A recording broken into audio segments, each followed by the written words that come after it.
Bonjour à tous et bienvenue dans ce tout nouveau podcast que j'ai nommé Risk Taker. Ce podcast a pour but d'échanger avec différentes personnes sur un sujet bien précis, la prise de risque. J'aimerais mener une discussion avec chaque invité afin de vous montrer ce qu'est le risque pour chacun et de comment le gérer afin de faire des choses incroyables tout au long de notre vie.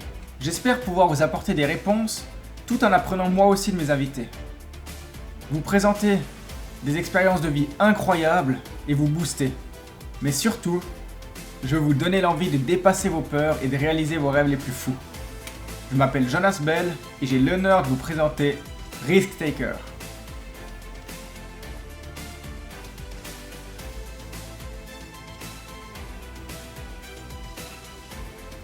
Aujourd'hui, je suis avec Jeremy Heitz, skieur de l'extrême. Il est connu mondialement grâce à ses exploits sur le Freeride World Tour et à ses différents projets de films tout autour du globe, à la recherche des pentes les plus raides, les plus difficiles et qui n'ont encore jamais été skiées auparavant. À 31 ans, Jeremy est considéré comme le meilleur skieur de sa discipline et je me réjouis de pouvoir échanger avec lui. Alors salut Jérém, comment tu vas? Super bien, merci. Et toi? Moi ça va bien aussi, content de t'avoir pour ce premier épisode du Avec podcast, plaisir. de lancer ça. Mhm. Et puis de partir pour une nouvelle expérience. Et puis t'es le premier invité. C'est cool, t'es du coin, on se connaît un peu déjà depuis avant. Mhm. Alors en deux mots, Jérémy, là je vais avoir quoi? 32, je suis de septembre 89 et puis je suis né dans un petit village qui s'appelle les Marécottes, Salvan-les-Marécottes, juste en dessus de Martigny. Et j'y suis encore, j'ai construit ma petite maison là-haut et puis c'est vraiment mon petit nid. J'ai appris à skier là-haut, je vais en montagne encore aujourd'hui. Ouais, je suis vraiment attiré par ce petit lieu. Il y a toute ma famille aussi. Et à côté, j'essaye un peu de voyager pour faire des projets de films. J'ai fait 2-3 années de compétition sur le Freeride World Tour.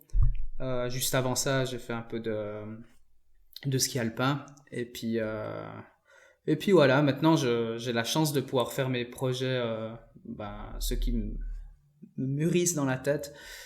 Là, on vient de finir un projet où on a été skier au Pakistan, dans le Karakoram, et puis aussi au Pérou, dans les Andes. Donc le but, c'était vraiment d'apporter notre style de freeride plus haut en altitude, en utilisant un peu l'alpinisme pour nous donner accès à plein de faces. Donc c'est là-dedans que je suis actuellement. Et puis là, on est dans le montage, et puis on espère pouvoir montrer ce film qui a duré quand même 4 ans pour le faire.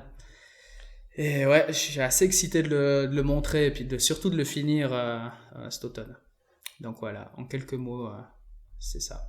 Ouais, on se réjouit de le voir. C'est intéressant comme tu parles de toi, t'as beaucoup d'humilité en fait, parce que tu dis j'ai fait 2-3 années de compète en fait, mais t'as quand même fini deuxième dans le championnat du monde de Ouais. freeride, le troisième, après une année un peu moins bien neuvième, Mhm. mais t'es qualifié par, quand on cherche un peu, quand on tape ton nom sur internet, le meilleur freerider Oh, de pente raide, merci. tous ces mots-là qui sont dits par tous les gens qui te suivent, les gens qui regardent tes films. Et puis toi, tu te qualifies juste comme Ouais, un jeune après, du coin qui fait de la montagne et puis qui kiffe s'y faire. c'est le cas. Et c'est Cool. ce qui C'est quoi qui importe. t'a motivé Ouais, justement? C'est trop cool. Moi, j'ai 21 ans. Je suis en train justement de me lancer dans certains projets, de voir comment je vais construire ma vie. Toi, à 21 ans, t'étais déjà dans le ski. Qu'est-ce qui t'a motivé à devenir pro là-dedans, justement? Mais tu sais, ça s'est fait. J'ai eu beaucoup de chance parce que ça s'est fait super naturellement. Mais toute ma petite carrière, elle s'est fait un peu assez naturellement parce que j'ai connu il me semble, les bonnes personnes au bon moment. Quand je faisais de l'alpin, là, j'avais un peu quand même des facilités techniques à ski, mais j'avançais pas. Je faisais aucun résultat. Il me semble que les entraîneurs me gardaient parce que ça allait bien techniquement, puis ils pensaient que ça allait payer plus tard. Et puis au bout d'un moment, moi j'ai été assez démotivé de pas avoir de résultats, rien du tout. Et puis en skiant en marécotte, j'ai connu les frères Falquet. Et puis c'est comme ça que c'est Qui, venu. eux, étaient déjà professionnels dans le ski, justement. Exact. Les deux frères Falquet, ils étaient déjà connus dans le monde entier pour skier Bah, ils avaient leur marque de fabrique, c'était les gros sauts, les gros backflips, et puis c'était vraiment l'année un peu cascade du freeride. Et eux, ben de m'aider parce qu'ils ont vu que j'étais motivé. Ils étaient en train de filmer justement au Maricotte. C'était une nuit d'hiver. C'est un film qui s'est passé sur 2 saisons. Et puis la première saison, ils avaient vraiment besoin de monde pour porter du matos parce qu'on devait éclairer la montagne et tout. Puis moi, super motivé. J'ai même demandé pour aller, et puis on bossait toute la nuit, et puis à 5 heures, je devais être à la pépinière Constantin pour faire mon apprentissage de paysagiste, et puis je demandais des fois au patron pour partir un peu plus vite pour choper la dernière cabine, et puis ça s'est fait pendant quelques mois comme ça. Et puis la deuxième année, Nico et Loris m'ont dit, bon, maintenant t'as super bien travaillé. À toi de skier. Ouais, exactement. Montre ce que tu sais faire sur les skis, on te filme. Et puis c'est vraiment comme ça que ça a commencé. Et puis mes premiers sponsors, parce que c'est vraiment un sport qui est pas fédéré. On gagne notre vie juste grâce au sponsoring. Et mon premier sponsor, ça a été O'Neill, les marques de vêtements avec Dynastar. Et ça, c'est des trucs que j'avais. Dynastar, j'avais en compétition. Donc ils étaient d'accord de me filer une paire de skis. Et puis les vêtements, c'était des vieux vêtements des frères Falquet qui me filaient comme ça, ouais, pour la première année. Et puis ça s'est fait, justement, ça a été le lancement de cette petite carrière. Ouais. Ouais. Si j'avais pas rencontré les frères Falquet, peut-être que ça aurait été quand même vachement différent. Ouais, donc vraiment un coup de chance, une grosse motivation, tu voulais tout déchirer puis te donner, puis c'est passé. Ouais, c'est ça. Moi, je dis tout le temps qu'on a besoin de la chance, mais faut la provoquer, cette chance. Et puis, je pense qu'en montrant, en battant de l'air un peu, en montrant que t'es là et tout, je pense que ça provoque un peu la chance. Et puis que, ouais, finalement, ça se provoque. En tout cas, pour ma part, ça a été comme ça tout le long, quoi. Ouais. Ouais. Mais ouais, je peux pas nier, j'ai eu de la chance. Bon, il en faut, c'est cool. Ouais, exact, il en faut pour tout le monde. Ouais. Et puis là, justement, tu te lances dans tes débuts, tu es tout jeune, tu commences un sport qui est qualifié comme dangereux. Mm-hmm. Tu te rendais compte des prises de risque que tu allais justement faire toute ta carrière à travers ce sport? Non, tu peux pas. Là, avec du recul, je peux pas dire que je me rendais compte du danger dans lequel j'évoluais, mais tous les jours pendant l'hiver. Après, je pense que j'ai eu de la chance. J'avais un beau-père qui était guide de montagne, donc ça a été assez strict au niveau il est sauveteur à air glacier aussi. Et puis voilà, ça a été assez strict dans l'éducation en montagne. Il fallait être équipé, mais pas que. Si t'es bon skieur, il faut aussi connaître l'endroit dans lequel t'évolues. Mais quand t'as 16 ans, tu vas pas commencer par faire les cours de recherche avalanche avant de profiter des petits week-ends que t'as à côté de l'école ou de ton apprentissage. Il y en a peut-être qui le font, mais la grande majorité, ils veulent le fun avant l'éducation, surtout qu'il est donné juste par un abonnement. Donc ça, c'était assez dur, mais encore une fois, je pense que j'ai eu de la chance d'être éduqué assez directement dans ce sens. On a eu aussi une expérience d'avalanche avec toute la famille. Il y avait ma mère, mon cousin, mon grand frère et mon beau-père. Et puis là, on a eu une bonne avalanche. Et puis ça m'est arrivé super jeune. Il n'y a eu aucun blessé. J'ai pu voir le procédé et ça m'a vraiment fait réfléchir. Ouais, ça t'a fait l'électrochoc de dire oula, ok, c'est super fun le ski freeride et tout, mais il y a quelque chose derrière, quoi. Ouais, en quelques secondes, ça peut arriver et puis voilà. Donc après, on peut jamais vraiment prévoir les choses. On peut simplement essayer de faire les bonnes décisions. Et puis c'est en ayant un peu plus d'expérience. Mais bon, après voilà, c'est tellement comment dire, c'est tout le temps différent. C'est un peu aléatoire, les conditions. Super aléatoire, ouais. Ouais, faut être au bon moment, au bon endroit, et puis pour faire Surtout, La descente réussie. exact, ouais. Puis il faut savoir renoncer aussi. Si tout d'un coup tu as des doutes, tu vas à la maison et puis tu reviens le lendemain ou dans une semaine. Ouais. Et puis ça, c'est une chose ça m'a jamais fait, ça m'a jamais posé de problème de trop de renoncer. Donc ça, c'est aussi cool. Mais bon, voilà. Ouais. Mm. Donc, tu avais quand même, mine de rien, pas mal de maturité. Moi, quand j'étais aussi je faisais le même sport que toi, Ouais, ouais. jusqu'à mon accident à 18 ans. Et je voyais que, si je peux donner des dates, jusqu'à 16 ans, renoncer, c'était impossible. Je voulais du fun, je voulais du fun, je voulais du fun. Ouais, ouais. Et justement, de 16 à 18, on a commencé à faire des trucs plus gros, des pentes plus raides et plus dangereuses. On a commencé à se former un petit peu, Ouais, ouais. mais pas assez pour ce sport-là. Et puis du coup, je commençais à accepter de relancer aussi. Ouais. Mais je pense que ça, c'est une partie hyper importante d'une fois que tu sens qu'il y a quelque chose qui va pas, que tu sens au fond. Souvent, ouais. Souvent, ça vient comme ça. C'est vrai, c'est le feeling. Et puis, Et puis après, faut vraiment pas avoir peur de s'entourer de personnes qui connaissent plus la montagne que toi. Et puis tu parlais d'ego avant quand on discutait juste avant le podcast. Ça, c'est vraiment quelque chose qu'il faut laisser à la maison quand tu pars. Parce que la montagne, de toute façon, ce sera tout le temps elle qui décide. Et puis voilà, s'entourer de personnes qui connaissent beaucoup mieux la montagne, pas avoir peur de demander. Et puis voilà. Je pense que tu étais sur le même procédé que, que j'ai eu, quoi. ouais, je pense que ce procédé, tu peux le mettre un peu partout. C'est vrai, ouais. Dans tous tes projets, tout ce que tu veux faire, tu dois mettre de côté l'ego, y Mhm. aller avec ton intuition et puis t'entourer des bonnes personnes, quoi. Ouais, ouais. Ouais, c'est un cocktail gagnant, ça. C'est clair. Ouais. Et puis, du coup, une petite question rapide, justement, pour rester sur ce thème de la prise de risque. Pour toi, c'est quoi le risque, en 2 mots? Ben, le risque, c'est assez dur à le définir, la prise de risque. J'ai souvent cette question parce que forcément, c'est un sport si tu donnes une définition au freeride à la montagne, c'est ça. C'est ça qui vient, c'est pour ça que je te pose ça assez Ouais, rapidement dans ouais, l'échange. bah, tu fais bien. Mais c'est super dur à définir parce que le risque, il est super aléatoire.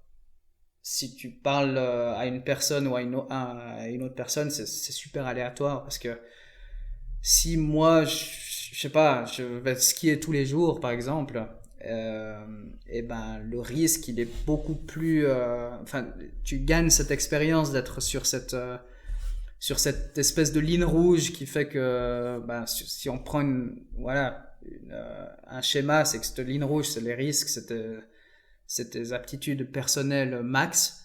Et ben, en tant que sportif, je pense que tout le monde peut le dire, c'est que chaque jour, ben, tu t'entraînes à aller plus ou moins toucher cette limite, et puis ben, tu as une certaine expérience.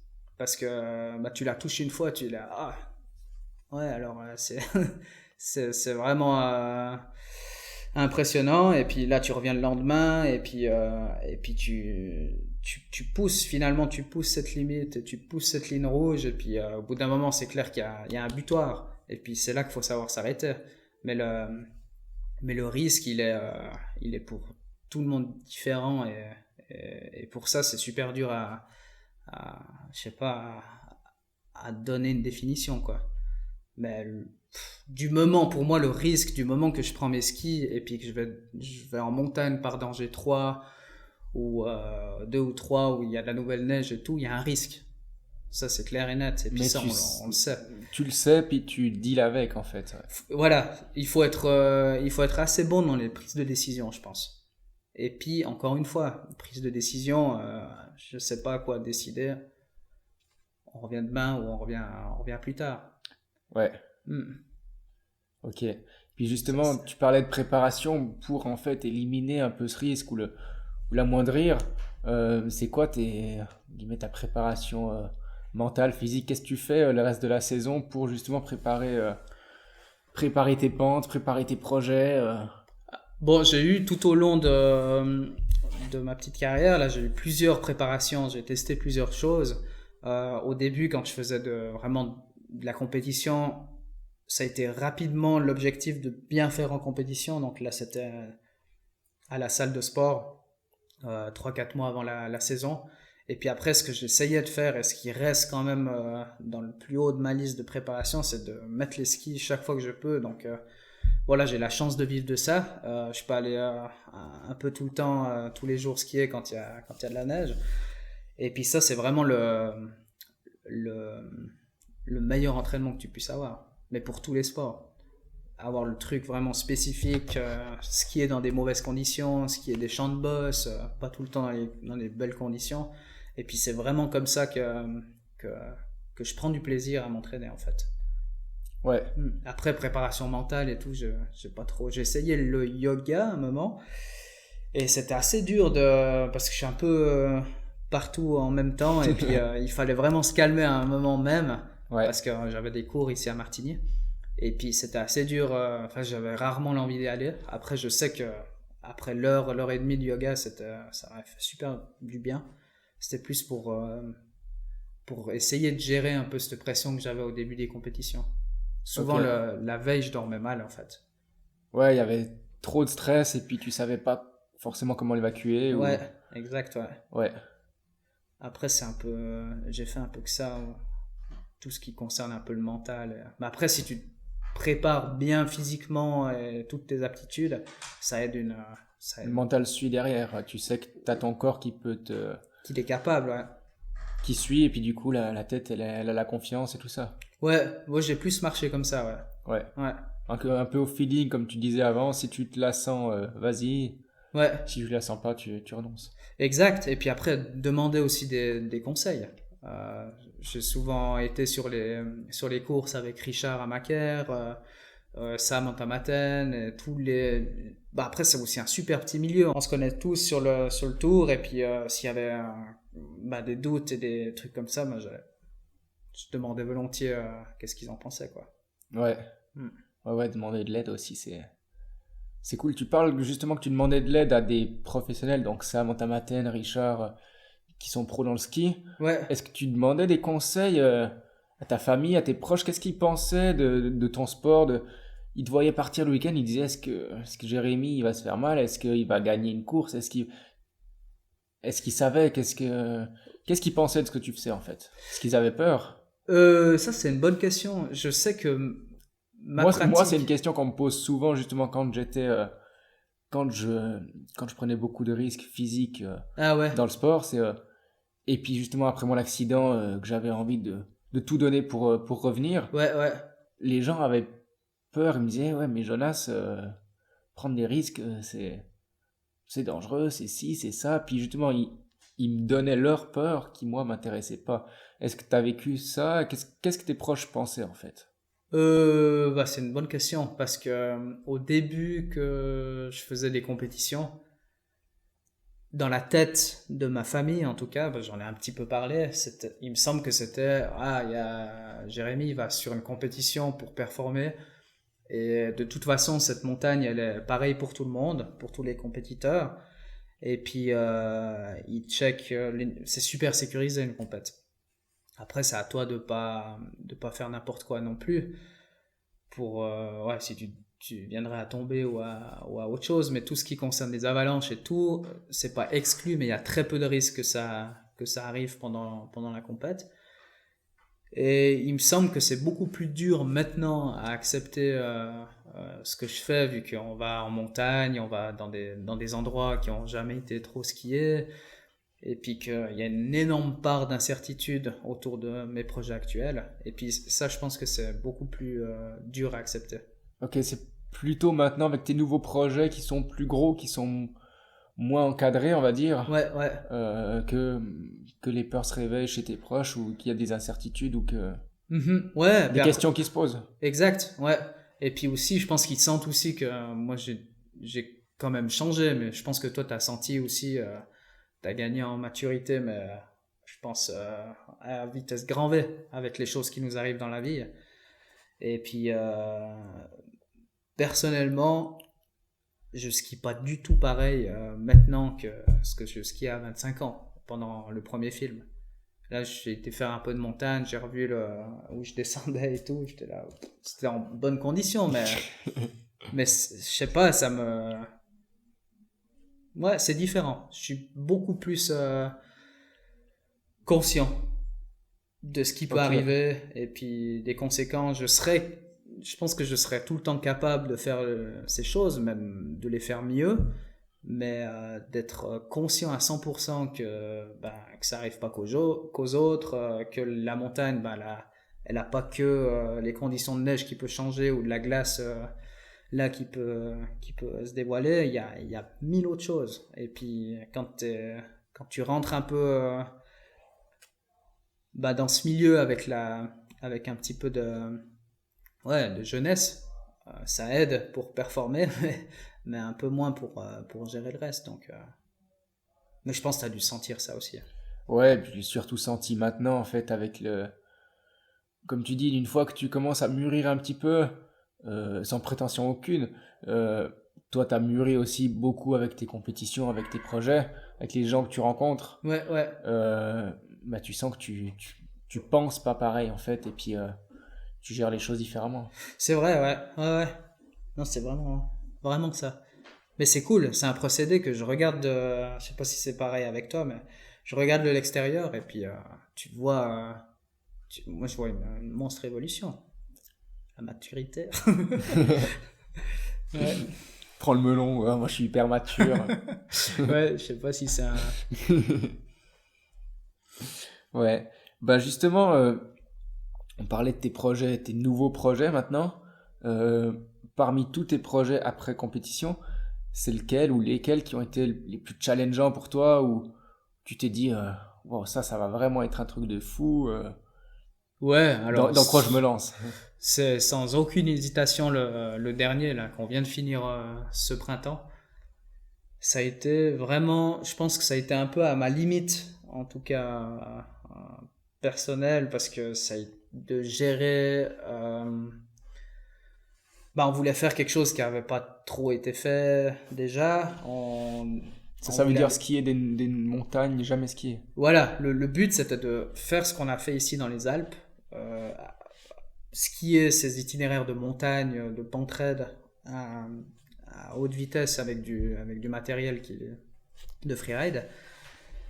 Et puis on voulait faire ça justement, exporter ça un peu plus loin que les Alpes, aller skier des 6000. Et puis ça a été le projet de ces 4 dernières années. Et puis ça m'a demandé plein de choses en fait. J'ai dû changer mon entraînement, j'ai dû changer ma vision de la montagne et du ski. Parce que par exemple, on est allé la dernière expédition, là il y avait 60 ou 70 km d'approche sur un glacier, donc il n'y a pas de chemin, rien du tout, c'est de la moraine merdique, vraiment. Et puis tout ça avec le matériel qui est vraiment pas léger, mais en même temps c'est ça qui nous donne la stabilité pour skier vite. Et puis il y a l'altitude. Et puis l'altitude, je me suis un peu entraîné avant de partir, mais c'est vraiment ça va te bien. Et puis de gérer toutes ces nouvelles choses dans un truc déjà pas facile qu'on veut faire de base, qu'on a juste réussi à faire ici dans les Alpes, ça a été un bon challenge. Puis au milieu, justement, comme tu disais, je me disais, pourquoi je me suis embarqué? Ça a été vraiment... jusqu'à la fin, ça n'a pas été facile. Ouais. Et puis au final, d'une fois que tu mets un point à ce projet, maintenant vous êtes en train de le monter, donc c'est fait, t'as plus de ski à faire. c'est de l'euphorie, c'est de l'accomplissement, c'est... Ouais, il y a un sentiment d'accomplissement, c'est clair. L'euphorie, là on est en train de regarder, on a plusieurs versions qui arrivent, puis je suis jamais vraiment content de ce qui arrive, donc l'euphorie elle viendra vraiment pour la version finale, et puis quand je verrai aussi les gens, le visage des gens qui regardent le film, savoir pendant la première projection s'ils ont aimé ou pas, parce qu'on a eu des aventures quand même assez hard, surtout à la première expédition, où on a eu un de notre équipe qui est tombé justement, qui a fait une sacrée chute, et on a failli le perdre là-bas d'ailleurs. Et puis il y a tout ce projet que j'imaginais dans ma tête devant mon ordinateur à la maison, qui a complètement changé. Et puis à partir de ce moment-là, à partir de ce moment-là, à partir de cette chute, de ce... Exactement. T'arrives à m'expliquer Parce que je connais pas l'histoire. Ça, ouais, bah, il y a pas beaucoup de monde qui connaît, justement, mais on a eu un accident sur l'Arte Sonraru. C'est un 6000 assez connu du Pérou. Et puis, ben, il y a notre photographe qui, en quelques mots, qui est tombé. Et puis là, il était vraiment mal au point. Et on a dû l'évacuer. Donc, on a fait 12 heures pour faire rien que l'ascension de la montagne. Après, on a skié. Et puis, depuis là, c'est là que la vraie journée a commencé. Donc, on a dû le porter à chacun son tour sur le dos, sur un brancard. Et puis pour descendre le plus vite possible la montagne, pour lui faire perdre l'altitude, pour pas qu'il ait des risques d'hypothermie et tout ça. Donc en plus de ses blessures physiques, il s'est cassé le dos, il s'est cassé les bras, les jambes, il avait vraiment un hématome tapé aussi bien fort la tête. Et puis n'empêche que tu es encore à 5000 et quelques, et puis air glacier, air thermate, la réga, ça marche pas là-bas. Donc on a essayé de faire venir un hélicoptère, mais tu oublies. Et puis du coup, ben, il y avait que la voie terrestre qui primait. Donc voilà, la vraie journée, elle a commencé, puis on est arrivé le lendemain matin au point où une ambulance a pu monter, quoi. On a dû faire face, on n'a pas eu le choix. Et ouais, comme je te disais, quand tu parlais d'événements qui, tu sais, qui te marquera à jamais, ben ça fait vraiment partie. Ça avait changé ben, l'histoire du film que j'avais au début. Ben c'est grâce ou à cause de cette expérience qu'on a eue. Après, on est reparti au Pakistan. On a re-eu des surprises avec sans casse, sans rien, mais on a eu plein de surprises qui nous ont dit, mais les gars, vous faites quoi là? Rentrez à la maison et puis vous reviendrez ou bien vous reviendrez jamais. Je sais pas, mais il y a vraiment eu des signes comme quoi ça masquait une ligne, et on est retourné au camp. Et on arrive en bas, on sort de la tente, et puis il y a un des caméramans qui dit, ah, venez vite voir là et tout. Et puis il y avait absolument toute la montagne qui est partie. Mais que là, la ligne. Exactement, ouais. Et puis sur la glace, c'était ouais, vraiment des signes et des expériences assez puissantes. Et puis bah, la dernière expédition qu'on a fait là, justement, là, on est arrivé sur un énorme plateau il y avait des 6000 et des 5000 partout, super skiable.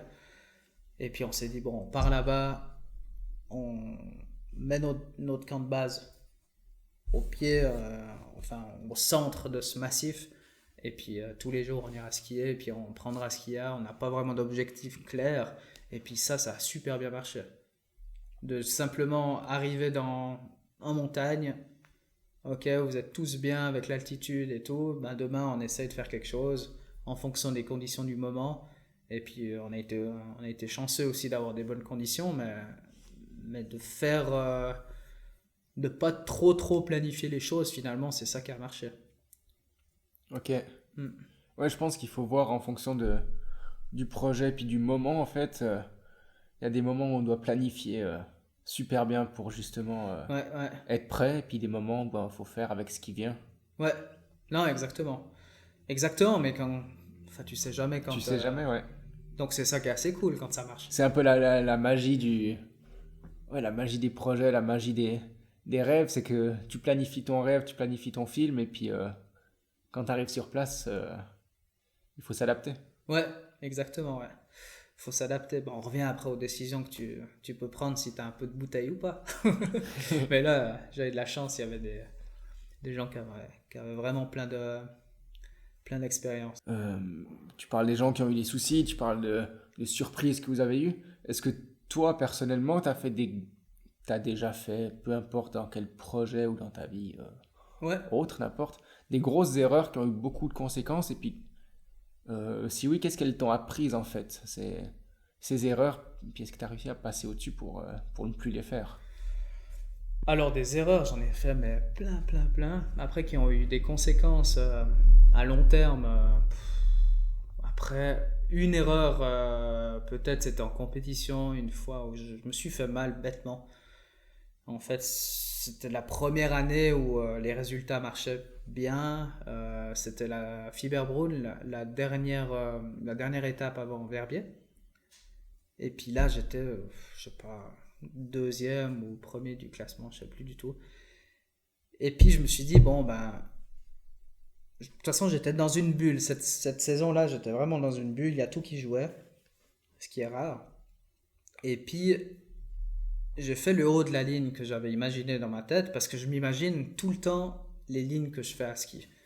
C'est un truc que j'arrive pas à m'empêcher de faire. Et puis, souvent, quand je te disais que j'avais la pression avant de dormir et que j'ai fait un peu de yoga pour essayer d'éliminer cette boule au ventre avant les compétitions, ben, cette boule au ventre, elle venait principalement parce que je voulais pas être déçu de moi-même à la fin. Si j'avais skié la ligne que j'avais imaginée dans ma tête, puis j'aurais fait, je sais pas, dixième ou ça n'aurait pas du tout payé, c'était beaucoup plus facile à accepter que de me planter sur une ligne que j'avais justement pas imaginé. Ouais, tu recherchais ton excellence à toi. Exact, ouais. Mais peu importe les résultats, il fallait que toi tu fasses ta ligne et puis que tu sois au top. C'est ça, mais je sais pas pourquoi c'est comme ça, mais c'est comme ça dans à peu près tout ce que je fais. Et puis, ben justement, je pars à ski, je fais vraiment la ligne, mais comme j'avais imaginé, super fluide en haut, tac tac, je fais mes petits sauts et tout. Puis après, j'arrive en bas, puis je dis, ah, ça c'est super bien, parce qu'il y a une zone de transition. Donc là, tu laisses aller les skis, et puis tu arrives sur les prochaines difficultés. Et t'as la tête qui commence à tourner parce Mais que c'est t'as ça, la zone ouais. de transition. C'est ça, exactement. J'ai commencé à penser à qu'est-ce que tu dois faire et tout. Et puis, je suis arrivé sur saut, j'ai fait un espèce de 3-6, mais nul. J'étais en l'air, j'étais là, mais pourquoi tu fais ça? Déjà, tu sais pas faire. Tu dois laisser ça aux autres. Et puis, je suis tombé, j'ai perdu un ski, bêtement, et j'étais tellement frustré de moi que j'ai continué sur un ski. Puis, il y avait encore une barre. Et puis là, bah, j'ai sauté avec le ski, enfin, avec plus qu'un ski. Et puis le mouvement j'ai ratterri comme si je devais ratterrir avec deux skis. Et puis il y a forcément Sauf une qu'il y en jambe avait qui s'est un. enfoncée, et puis le corps qui a continué, puis je me suis déboîté une jambe comme ça.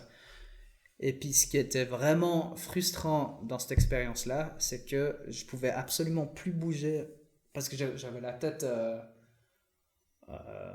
ouais, j'étais vraiment dans l'autre sens de la pente, j'avais la tête en bas. Le premier truc, c'est que je voulais vraiment me retourner, mais j'arrivais pas, il n'y avait plus rien qui répondait. Et puis ça, c'était frustrant. Bah, ça faisait aussi peur, mais c'était super frustrant parce que moi, la seule chose que je voulais, c'est de me barrer de là. Et puis d'aller pleurer dans mon coin ou je sais pas quoi. D'aller Et puis je évacuer pouvais justement, pas. et puis Justement, ouais. encore une fois, tu pouvais pas évacuer, tu devais gérer. Bah là, j'étais prisonnier de ma connerie. Et puis bon, ben voilà, ah, ça commence à faire mal. Et puis voilà, après je me suis fait évacuer et tout. J'ai perdu l'avance que j'avais sur la compétition. Puis c'est vraiment une expérience qui m'a appris plein de choses. En tout cas, en gestion de stress, on va dire. Après, c'était pas grave.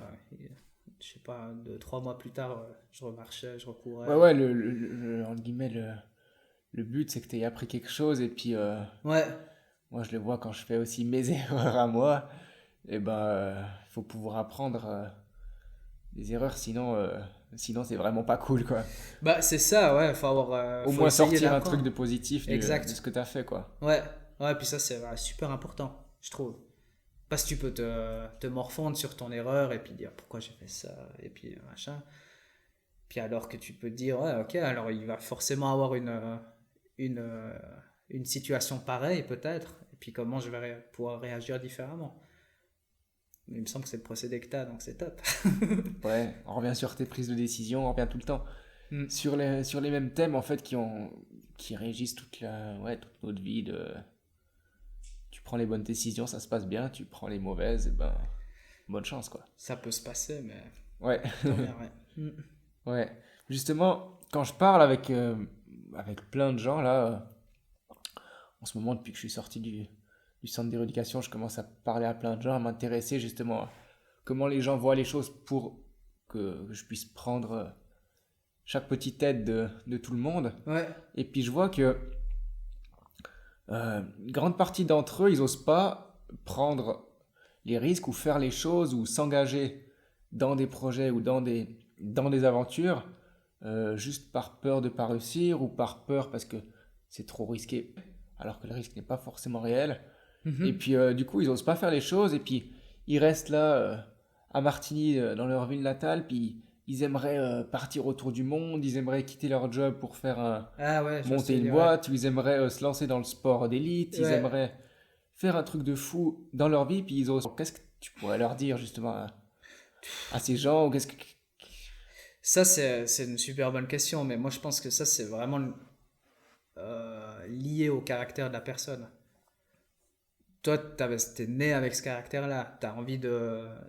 T'es curieux, je pense, que tu veux te dépasser, tu veux. Voilà, t'as pas peur de souffrir ou quoi que ce soit. Avec les projets que t'as aussi, que tu me racontais juste avant, t'as gardé ça. Peu importe l'accident que t'as eu. T'as gardé ça et puis je pense que t'es né avec ça. Puis c'est une valeur que tu utilises à merveille. Mais il y a la, enfin, il y a beaucoup de gens qui sont nés avec un caractère peut-être un peu plus passif ou qui ont, qui ont d'autres plans aussi, qui sont super carriéristes. Il y a des gens qui se lèvent à lundi au vendredi, ils pensent boulot, et puis le week-end, si tout d'un coup ils n'arrivent pas à travailler, ben, ils pensent peut-être encore boulot, ils profitent un peu de la famille, mais je sais pas si je suis un peu comme toi, je sais pas s'ils vont tout d'un coup se réveiller et puis dire oh, bon bah j'ai bossé pendant 65 ans pour la ouais, ils ont pas commencé quand ils sont nés mais j'ai bossé pendant je sais pas une quarantaine d'années pour quelqu'un, pour un patron. Oui, j'ai bien gagné ma vie, maintenant je vais pouvoir profiter de ma retraite, mais pendant tout ce laps de temps, Qu'est-ce qui s'est passé? bah ils ont pas pour moi, je trouve qu'ils ont pas vécu bah pour eux. Puis elle est pas monstre longue la vie non plus. Après, c'est super facile à dire ça d'un gars qui vit de sa passion grâce à plein de Ouais, choses comme tu arrivaient. dis, de la chance, des connaissances, et il faut aller provoquer cette chance, mais ouais, toi en tout cas, tu as envie justement de tout donner pour vivre de tes Ouais, rêves et pas laisser passer ce temps qui mais ça, passe parce que... c'est le caractère de la personne, je ouais, pense. Pour répondre à ta question, je pense que ça, c'est vraiment le caractère de la personne. Hmm. Ouais, bon, alors je me questionnerai encore, mais d'ailleurs j'ai déjà eu ce raisonnement, mais c'est pas quelque chose que je peux te répondre plus, ouais. ouais. Bah, je trouve que c'est déjà pas mal comme Mais réponse. typiquement, Parce que c'est vraiment une question hyper ouverte que je pense beaucoup de gens cherchent à aider leurs proches. ouais, Moi, je cherche à aider mes proches à mon petit niveau. Toi, tu cherches peut-être à aider d'autres gens ou autres. Mais quand des gens sont un peu en détresse parce qu'ils osent pas faire le premier pas ou faire ces choses-là, tu sais pas forcément quoi leur dire parce que, comme tu dis, chacun a son caractère. Puis tu veux pas blesser les gens. Et puis, c'est ça. Puis après, c'est l'entourage aussi. Parce que si on prend l'exemple de quelqu'un que bah, Martin Morin ici, qui aimerait absolument faire, qui aimerait commencer le vélo ou le ski ou quelque chose comme ça. Mais la motivation, elle est vraiment différente si tu es dans un groupe et il y a des intérêts communs avec une autre personne aussi. Du coup, de commencer les choses seules, justement, on revient à ces personnes qui ont un caractère et puis qui sont fonceurs. Et puis, bah, il y a d'autres personnes qui ont besoin aussi d'être un peu emmenées. Et puis, justement, ces podcasts, et ces projets que tu vas faire et tout, bah, tu vas inspirer plein de monde. Et puis, j'espère en tout cas. Après, bah, je pense. Puis, tu vas leur tendre la main un petit peu pour essayer. Ouais, bah, regardez, le vélo, c'est largement accessible. Et puis de parler de soi pendant une heure devant un micro aussi, et puis ça force à la réflexion, et puis c'est en faisant ça que je pense que tu vas aider ce genre de personnes à justement à prendre la première décision. Ouais. moi, je pense que tous les gens qui essaient de faire des choses, qui essaient de créer, toi, d'autres sportifs, d'autres businessmen, d'autres voyageurs incroyables, d'autres personnes qui ont vécu beaucoup d'expériences, comme tu disais Fred Roux tout à l'heure, Ouais, ouais. bah, c'est à travers ça que qu'on peut peut-être ouvrir un peu les choses, quoi. À fond, ouais. Ouais, je pense qu'on est là pour ça. Trop cool. Mission. Trop cool. Ben justement, c'est quoi si c'est pas trop secret, là, t'as fait un gros projet au Pakistan qui va bientôt sortir en film. C'est quoi tes prochains challenges, si tu les as déjà? Alors, mes prochains challenges, ils sont dans ma tête, mais très vagues. Déjà, là, c'est la sortie du film qui est dans ma tête. J'ai déjà annoncé à mes partenaires que j'allais continuer à faire mes petits épisodes que je fais un peu sur YouTube. J'ai du plaisir à faire ces petits épisodes parce que j'ai l'impression que déjà, j'ai des bons retours.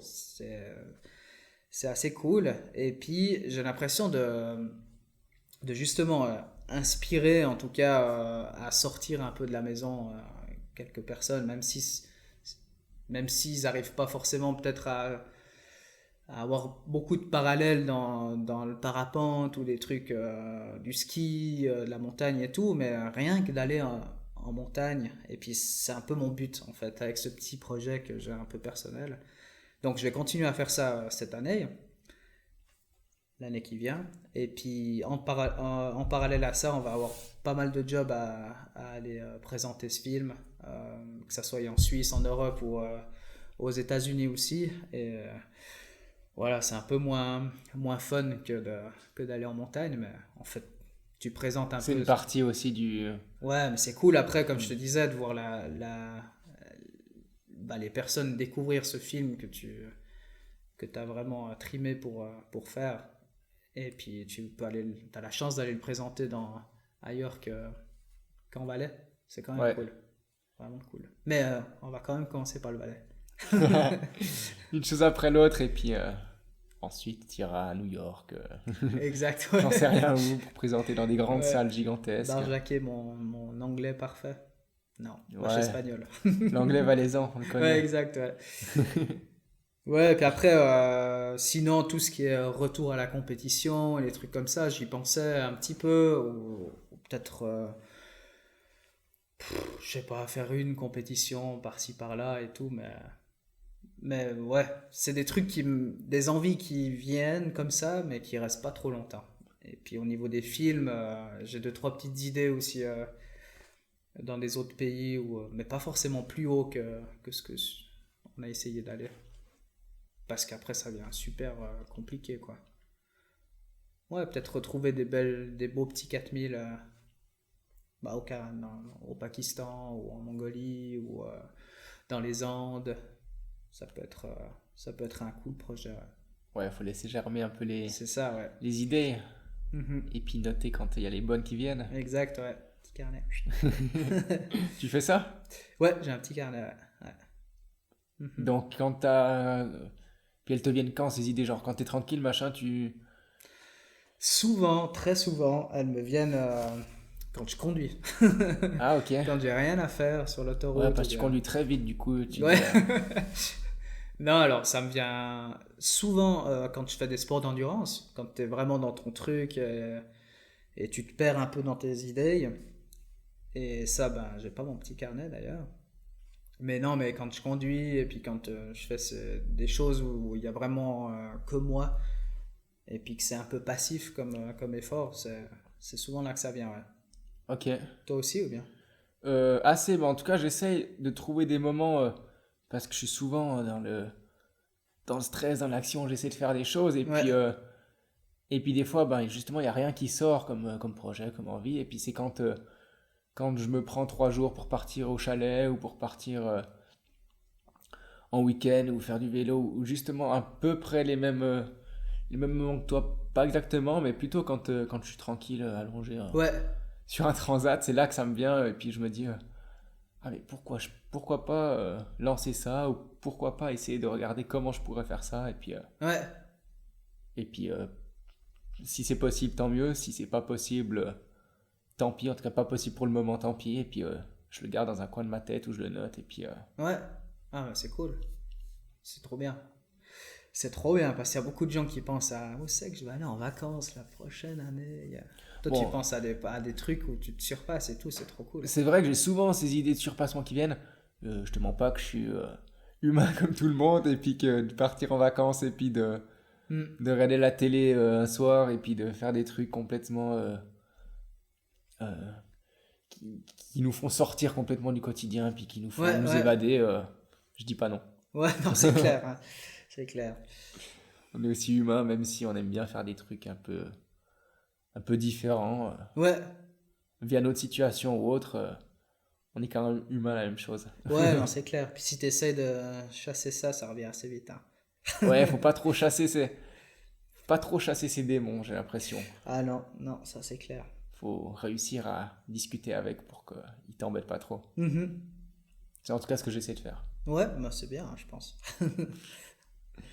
Et puis du coup, on n'est pas trop mal. J'aimerais savoir si t'as une phrase, un mot de la fin pour clôturer ce podcast, que toi, si t'as un mantra quand t'es au sommet d'une montagne, qu'est-ce que tu te dis pour te booster, ou quand t'as pas le moral, que t'es au fond de ton lit le matin, qu'est-ce que tu te dis pour y aller, quoi, et puis...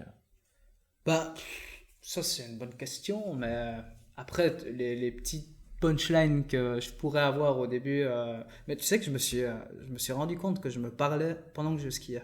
Ok. Avec les caméras embarquées. Je m'encourage et tout. Je suis allez, t'as mal aux jambes, et ça, allez. Et ça, c'est fou parce que j'ai aucun souvenir de. Ouais, t'es dans ton trip et puis. C'est assez cool. On a découvert ça. C'est assez drôle. Mais sinon, non, après. Mais c'est un peu comme toi, je m'inspire vraiment beaucoup des autres gens qui font des choses différentes ou qui ressemblent pas mal à ce que je fais comme source de motivation. Et puis ouais, tant que tu aimes un truc dans le monde dans lequel tu aimes évoluer, il faut pas avoir peur de, justement, comme on disait, de demander et puis aussi de s'informer de ce qui a été fait. Comme toi,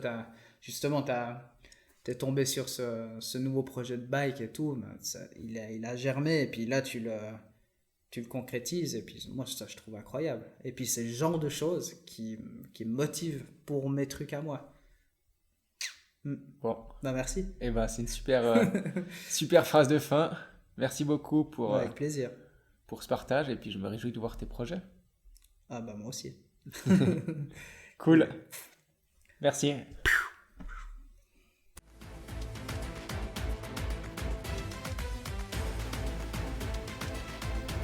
Merci à tous de nous avoir écoutés, j'espère que ça vous a plu. Je vous dis à très bientôt pour un nouvel épisode et n'oubliez pas que le meilleur moment pour passer à l'action, c'est maintenant.